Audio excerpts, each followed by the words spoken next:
근데 새로 가시는 곳에도 아는 분이 있으세요? 얼마 전에 저희가 그 단지로 이사 작업 하나 했었는데 그 집에서 사모님을 본 것 같아서요.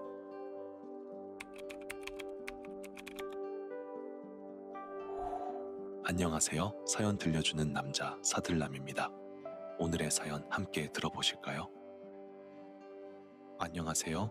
저는 올해로 50을 조금 넘긴 평범한 회사원입니다. 결혼한 지는 벌써 30년 가까이 되었고 아내와는 대학 시절부터 만나 연애를 시작했습니다. 두 아이들도 이제 성인이 되어 집을 떠나 대학 생활을 하고 있습니다. 그날은 아침부터 비가 조금씩 내리고 있었습니다. 이삿짐 센터 직원들은 바닥에 묻은 빗물을 피해 박스를 옮기느라 분주했고 저는 현관 근처에서 직원들의 작업을 지켜보고 있었습니다. 이번 이사는 아내가 적극적으로 원했던 일이었습니다. 몇 년 전부터 아내는 현재 살던 아파트에서 그리 멀지 않은 다른 아파트 단지로 가고 싶어 했어요. 처음엔 아이들 교육 때문이라 했지만 아이들이 대학생이 된 후에도 아내의 이사 요구는 계속되었습니다. 어느 날 제가 물었습니다. 꼭 그 단지로 가야 해? 애들도 다 컸으니 우리 둘만의 공간이 필요하잖아. 새롭게 다시 시작한다는 느낌도 들고 좋을 것 같아. 저는 특별한 이유가 있는지 의심하지 않았고 아내의 말을 자연스럽게 받아들였습니다. 마침 회사에서 승진도 했기에 경제적으로 여유도 있었고 아내가 원하는 대로 이사를 준비하게 되었습니다. 이삿날 아침 아내는 평소보다 일찍부터 외출했다가 이삿짐 센터 직원들이 거의 도착할 때쯤 집에 돌아왔습니다. 평소보다 옷차림이 단정한 듯 보여 저는 무심코 물었습니다. 아침부터 어디 다녀왔어? 이사 끝나고 바로 써야 할 것들이 좀 있어서 마트에 다녀왔어. 그 순간 조금 서두르는 아내의 표정이 눈에 들어왔지만 별다른 의심은 하지 않았습니다. 얼마 뒤 이삿짐 센터 직원들이 도착했습니다. 직원 4명 중 팀장으로 보이는 중년의 직원이 먼저 다가와 공손히 인사를 건넸습니다. 안녕하십니까? 오늘 이사 도와드릴 팀장 박진수라고 합니다. 네, 잘 부탁드립니다. 간단한 인사를 마친 후 저와 아내 그리고 직원들은 짐을 싸서 트럭에 싣는 작업을 진행했습니다. 저는 서재와 거실 쪽을 맡았고 아내는 안방을 정리하고 있었습니다. 짐 정리가 거의 끝나갈 무렵 박진수 씨가 잠시 숨을 고르며 제게 자연스럽게 말을 걸었습니다. 이 동네에서 오래 사셨나 봐요? 네, 아이들이 여기서 자랐으니 꽤 오래됐죠. 아, 그러셨군요. 이 동네도 참 좋던데 이사 가시면 아쉽겠어요. 박진수 씨는 친절하게 웃으며 말을 이어갔습니다. 근데 새로 가시는 곳에도 아는 분이 있으세요? 간혹 지인들 따라 같은 단지로 가시는 분들도 계셔서요. 아니요, 딱히 아는 사람은 없어요. 그냥 아내가 그쪽이 좋다고 해서 가는 겁니다. 그러자 박진수 씨가 무언가 생각난 듯 잠깐 말을 멈추고 나서 말했습니다.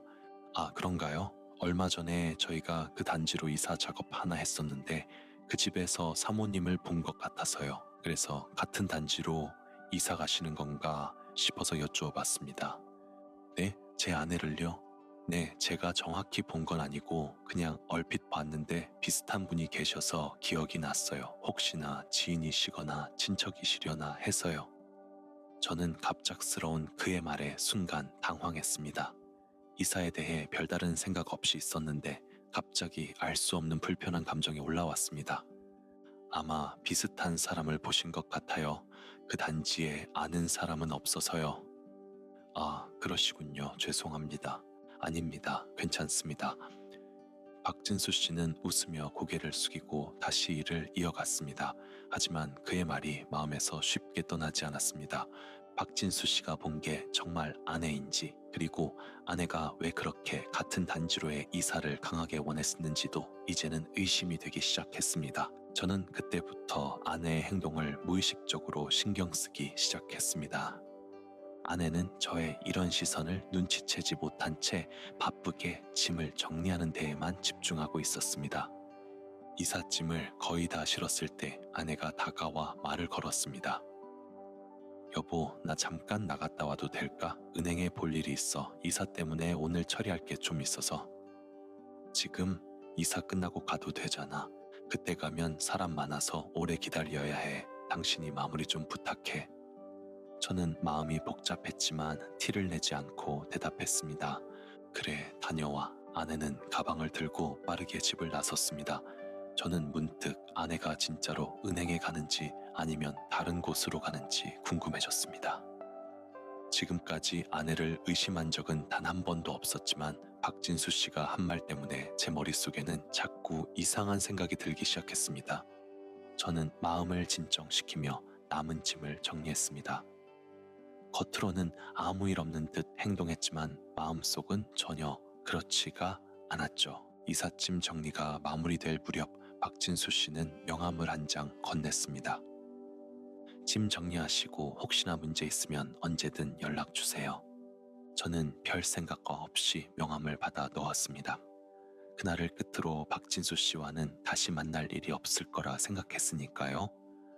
트럭이 출발하기 전 박진수 씨는 잠시 제게 다가와 조심스럽게 웃었습니다.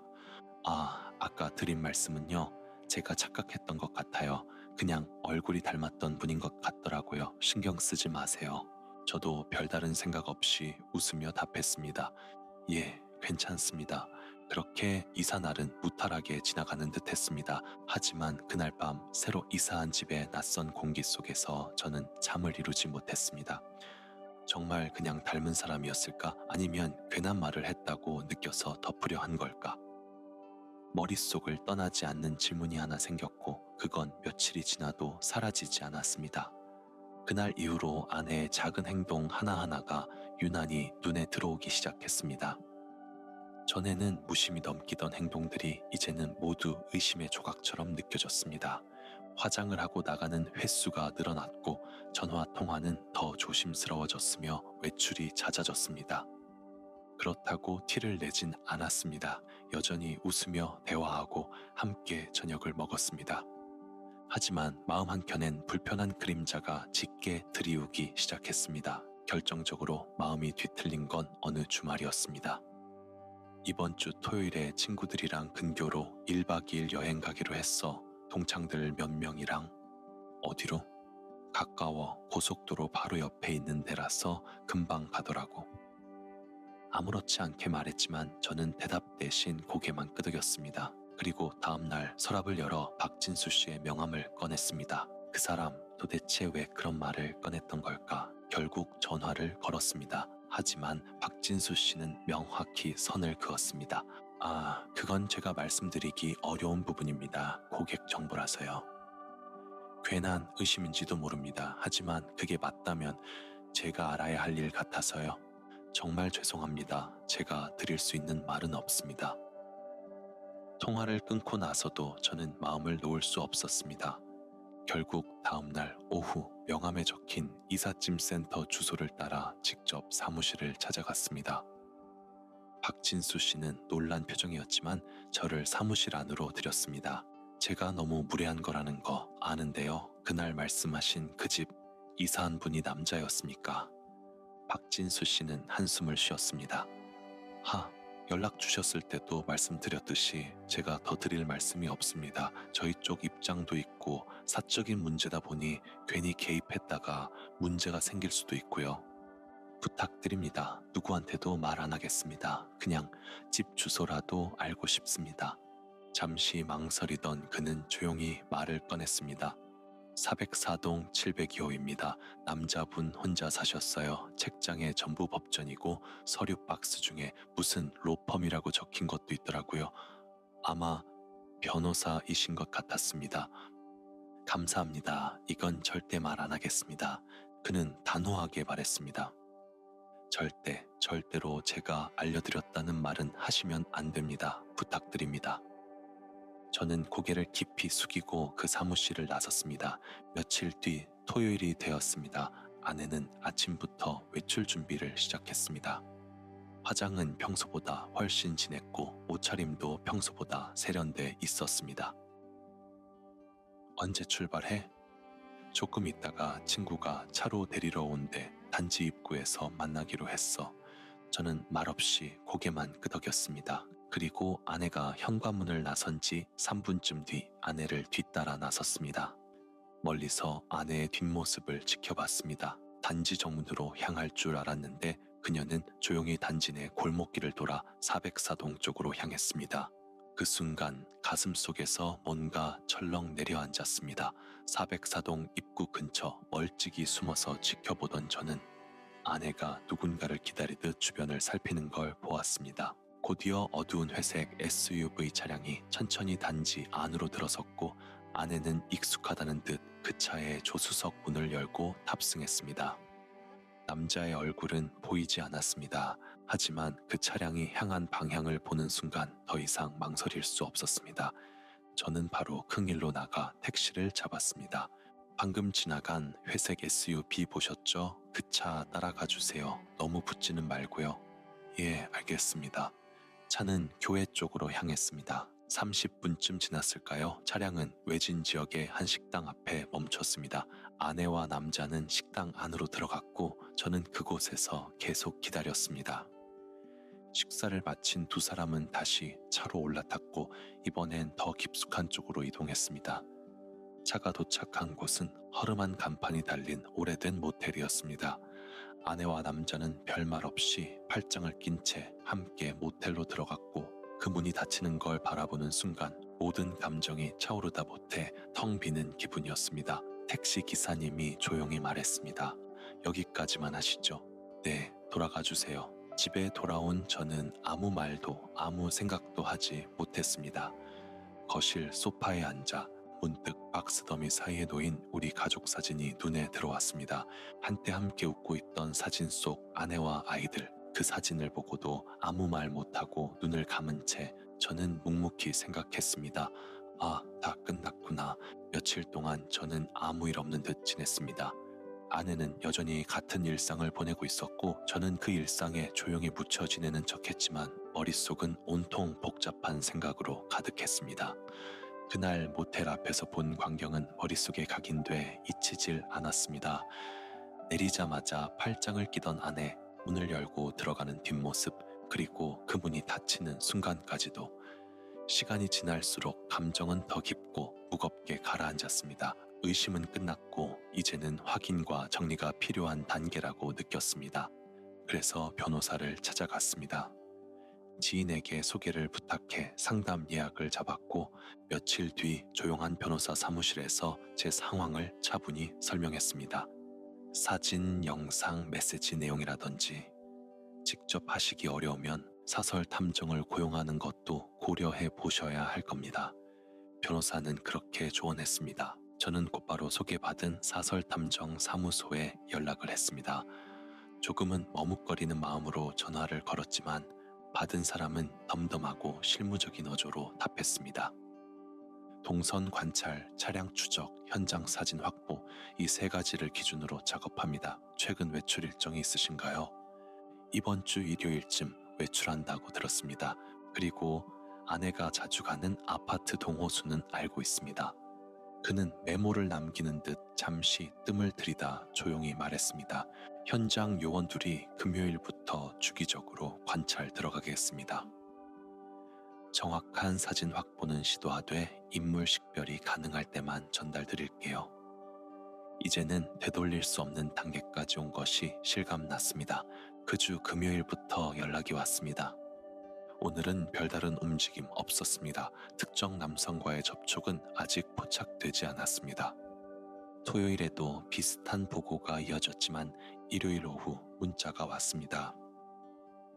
아내분 오후 3시경 404동 앞 지상주차장에서 1,2호 라인에서 나온 남성 차량 탑승 근교식당으로 이동 확인됐습니다. 식사 후 다시 같은 차량으로 외곽 숙박업소 출입 확인, 사진은 정리 후 전달드리겠습니다. 얼마나 지났을까 한없이 길게만 느껴진 기다림 끝에 연달아 알림이 울리며 메신저에 사진이 전송되어 왔고 저는 조금은 떨리는 손으로 메신저를 열었습니다. 사진엔 익숙한 아내의 뒷모습이 담겨 있었고 함께 걷는 남자의 실루엣 그리고 조용히 들어가는 모텔의 외관이 보였습니다. 아무 말 없이 그 사진들을 한 장 한 장 넘겼습니다. 그 모든 장면이 너무 또렷해서 마치 내가 직접 찍은 듯한 기분마저 들었습니다. 그날 밤 저는 사설 탐정에게 문자를 보냈습니다. 이번 주 또 외출 일정이 있습니다. 일요일 오후쯤 단지에서 조금 떨어진 카페라고 들었습니다. 그는 단순히 짧게 답했습니다. 네, 그 시간대 인근에 배치해 두겠습니다. 일요일 오후 저는 아내보다 1시간 먼저 집을 나섰습니다. 탐정이 알려준 카페 근처 공영 주차장에 차를 세우고 건물 반대편 쪽에서 기다렸습니다. 오후 4시가 가까워졌을 무렵 회색 SUV 차량 한 대가 조용히 카페 옆 골목에 멈췄습니다. 차에서 내린 남자는 주변을 두리번거렸고 잠시 후 택시 한 대가 카페 앞에 멈춰 섰습니다. 아내였습니다. 아내는 아무렇지 않게 택시에서 내려 문을 열고 들어갔고 카페 안쪽에 앉은 남성과 눈이 마주치자 환하게 웃으며 손을 들었습니다. 그 웃음은 익숙했고 그 익숙함이 더 아프게 다가왔습니다. 창가 쪽 자리에 마주 앉은 두 사람은 마치 연인처럼 자연스럽게 대화를 나눴습니다. 가끔은 서로 몸을 기울이며 웃었고 한 번은 남자가 손을 뻗어 무언가를 정리해주자 아내가 고개를 살짝 숙이며 웃었습니다. 저는 그 모습을 차 안에서 지켜봤습니다. 그리고 핸드폰을 꺼내 영상 촬영을 시작했습니다. 유리창 너머라 소리는 들리지 않았지만 그들의 대화가 어떤 내용인지 굳이 듣지 않아도 짐작이 갔습니다. 표정, 눈빛, 그리고 서로를 대하는 방식, 이미 모든 것이 말해주고 있었으니까요. 그 장면은 슬프게도 제가 아내와 마지막으로 공유한 웃음보다 더 따뜻해 보였습니다. 저는 차에서 내려 카페로 향했습니다. 촬영을 멈추지 않은 핸드폰을 들고 조용히 문을 열어 안으로 들어섰습니다. 저는 음료를 주문하고 아내가 등진 바로 뒷자리에 자리를 잡았습니다. 잠시 뒤 남자의 목소리가 들렸습니다. 같은 단지라서 요즘 너무 좋지 않아? 나 오피스텔 살 때보다 더 편하지? 아내가 작게 웃으며 대답했습니다. 응, 이제는 진짜 자주 볼 수 있으니까. 아, 진짜 3년 동안 어떻게 참았나 몰라. 바로 옆집 살 때가 좋았는데 말야. 난 그땐 만날 때마다 얼마나 불안했는데. 그 말에 남자가 고개를 끄덕였습니다. 아, 남편은 요즘도 별 반응 없고 그 사람이 워낙 둔해서 괜찮아, 아직까진. 아내는 말을 흐리며 컵을 들어 올렸고 잠시 침묵이 흘렀습니다. 바로 옆집 3년 동안이라니 낯이 익은 듯도 했는데 이유가 있었구나 싶었어요. 저는 한번 깊게 숨을 들이쉰 뒤 자리에서 일어났습니다. 그들에게 향하는 제 걸음은 흔들리지 않았고 머릿속은 오히려 차분했습니다. 동창이 성전환을 했나봐. 두 사람은 그 소리에 시선을 돌렸습니다. 그리고 아내의 얼굴에서 그 짧은 순간 색이 빠져나가는 게 보였습니다. 그녀가 말했습니다. 여보, 무슨 이야기를 그렇게 재밌게 해? 제 목소리는 생각보다 단단하게 나왔습니다. 아니, 이건 아직 친구들 만나기 전인데 우연히 마주쳤어. 왜 있잖아, 예전에 옆집 살던. 저는 조용히 남자를 바라보며 말했습니다. 404동 702호 사시죠? 남자는 말없이 고개를 돌렸습니다. 차에서 내리는 거, 같이 식당 들어가는 거, 모텔 들어가는 거 모두 제 눈으로 직접 봤습니다. 오늘도 그 전 주말도. 아내가 조용히 말했습니다. 제발 여기서 이러지 말자. 쪽팔려? 바람핀 건 안 부끄럽고 이건 쪽팔려? 제 말에 아내는 더 이상 대꾸하지 못했습니다. 주변 손님들이 우리를 의식하기 시작했습니다. 저는 말없이 휴대폰을 꺼내 보여주었습니다. 영상이 녹화 중이라는 걸 눈으로 확인시켜준 것이었습니다. 남자가 짧게 숨을 들이쉬며 말했습니다. 이런 식으로 공개된 장소에서 이야기하는 건 그런 소리는 법원 가서나 하시고. 저는 아내와 남자를 똑바로 쳐다보며 말했습니다. 우리도 법원에서나 보겠네. 오늘부터 집 들어오지 마. 그리고 당신은 내가 가만 안 놔둘 거니까 기대하고. 아내는 울먹이며 말했습니다. 오해야. 여보, 진짜 우연히 만난 거야. 뭐가 오해란 건지 모르겠는데 너가 날 얼마나 바보라고 생각하는지는 알겠네. 저는 더 이상 말하지 않고 조용히 카페를 나섰습니다. 문을 나서자 그제야 숨이 크게 쉬어졌습니다. 카페에서 돌아온 저는 바로 아내의 짐을 모아 현관에 내다 놨습니다. 그날 밤 아내는 집에 들어오지 않았습니다. 문자 한 통 없었고 전화도 오지 않았습니다. 저도 굳이 연락하지 않았습니다. 그리고 다음 날 두 아이에게 연락을 했습니다. 아내가 아이들에게 뭐라고 말을 할지 걱정됐거든요. 다른 오해가 쌓이기 전에 진실을 전하는 것이 저에게도 아이들에게도 괴롭겠지만 필요한 일이라고 생각했습니다. 이번 주말 둘 다 집에 좀 오겠니? 아들은 짧게 대답했고 딸은 무슨 일이냐고 물었지만 저는 대답하지 않았습니다. 토요일 오후 거실에 앉은 두 아이는 뭔가 심상치 않다는 걸 눈치챈 듯 했습니다. 제가 입을 열기도 전에 딸이 먼저 물었습니다. 아빠, 무슨 일이에요? 엄마는요? 현관에 저것들은 또 뭐고요? 아빠, 엄마랑 이혼할 거다. 저는 조용히 상황을 설명했고 아들의 표정은 점점 굳어졌습니다. 3년 전부터였다더라. 딸은 눈을 크게 뜨고 어안이 벙벙한 얼굴이었습니다. 아들은 고개를 돌리고 이마를 짚은 채 말을 잇지 못했습니다. 옆집 살던 그 변호사 아저씨요? 그래, 바로 그 사람이야. 딸이 울먹이며 말했습니다. 이게 무슨 엄마가. 아들은 잠시 침묵하다 이를 악물고 말했습니다. 그 새 이름 뭐예요? 그건 중요하지 않다. 중요해요. 우리 가족을 이렇게 만든 사람인데. 딸은 얼굴을 감싸고 흐느꼈고 저는 아이들 앞에서 감정을 억누르기 위해 애썼습니다. 엄마를 원망해도 좋고 아빠를 미워해도 괜찮아. 그래도 남은 우리 가족은 꼭 지켜야겠어서 미리 말해주는 거야. 아빠는 더 이상 엄마를 믿을 수가 없어. 그 순간 현관문이 열렸습니다. 아내였습니다. 아이들을 본 그녀는 얼어붙었고 아들은 눈을 부릅뜬 채 자리에서 일어났습니다. 엄마, 진짜야? 뭐? 3년 동안 우리 다 속였어? 준영아, 그게 그냥 아무 말하지 마. 딸은 고개를 떨군 채 울고 있었고 아내는 더는 아무 말도 못하고 멈춰섰습니다. 여보, 내 말 좀. 저는 조용히 말했습니다. 거기 짐 다 내놨어. 그거 들고 나가. 그리고 앞으론 변호사 통해서만 연락해. 애들한테 따로 연락하면 진짜 얼굴 못 들고 다니게 해줄 테니까 그렇게 알고. 아내는 고개를 떨군 채 짐 가방을 끌고 나갔습니다. 애써 태어난 태도로 아이들에게 오랜만에 모였고 입도 하나 줄었으니 비싼 저녁을 사겠다며 너스레를 떨어봤지만 아이들은 조용히 자취방으로 돌아가 보겠다며 집을 나섰습니다. 저에겐 또 아이들에겐 시간이 얼마나 필요할까 고민하며 주말을 뜬 눈으로 보냈습니다. 월요일 아침이 되자마자 저는 변호사 사무실에 다시 연락을 넣었습니다. 이제는 본격적으로 이혼 준비를 해야 했습니다. 증거는 모두 확보돼 있고 상대 신원도 파악되어 있으니 모두 정리해서 진행하시죠. 변호사는 침착하게 대응 절차를 설명해 줬습니다. 하지만 제 마음은 단순히 정리로 끝나지 않았습니다. 아내에게도 그 남자에게도 이 일의 무게가 얼마나 큰지 똑똑히 느끼게 해주고 싶었습니다. 며칠 후 저는 사설 탐정에게 다시 연락을 넣었습니다.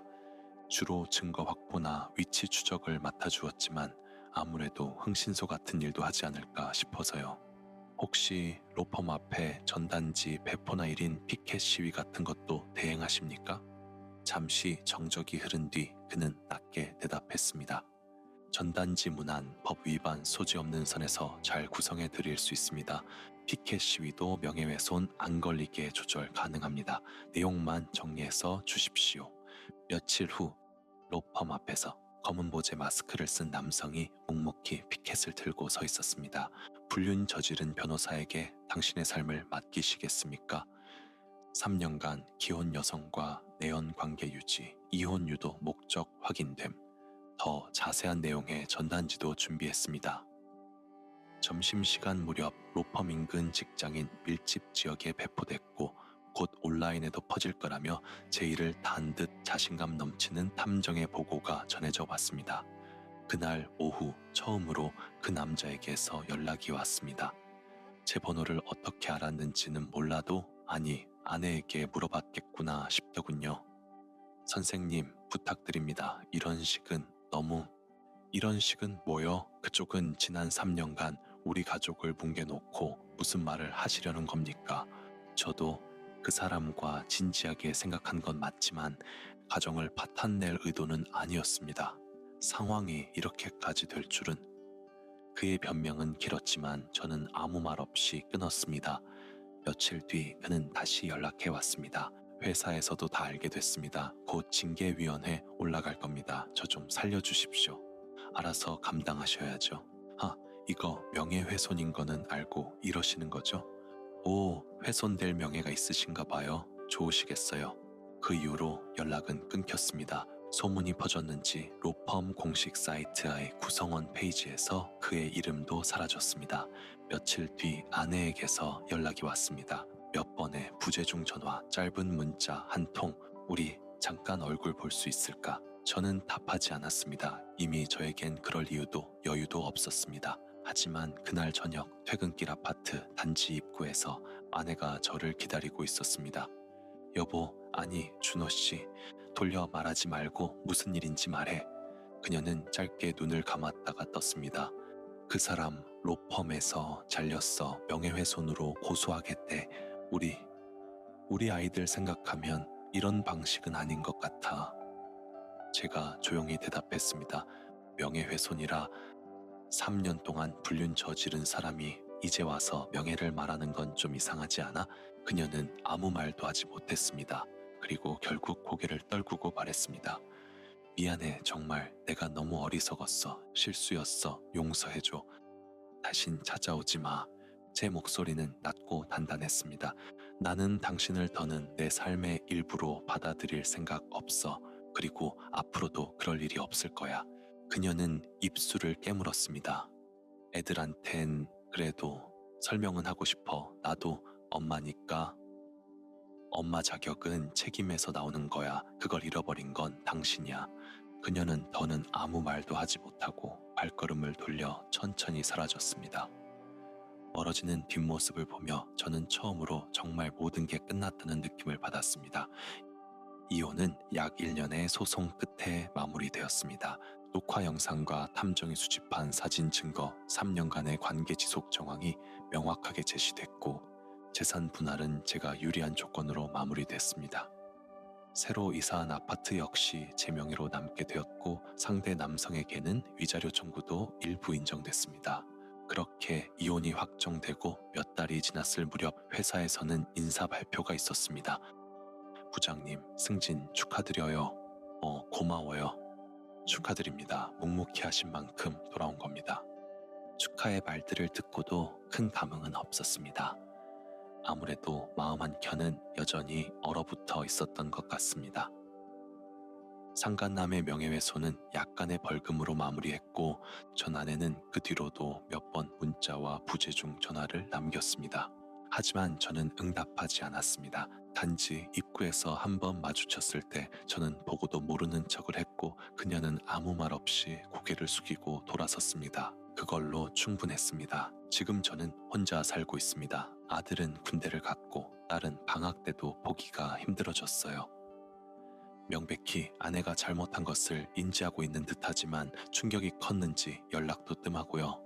가끔은 낯설고 어떤 날은 조용해서 더 피곤하지만 차라리 이게 낫다고 생각합니다. 복수는 끝났고 전부 돌이킬 수 없다는 것도 압니다. 그렇다고 후회는 없습니다. 이건 누군가의 인생을 부셨다는 감정이 아니라 제 삶을 지켜낸 기록이었을 뿐입니다. 그저 그렇게 살고 있습니다.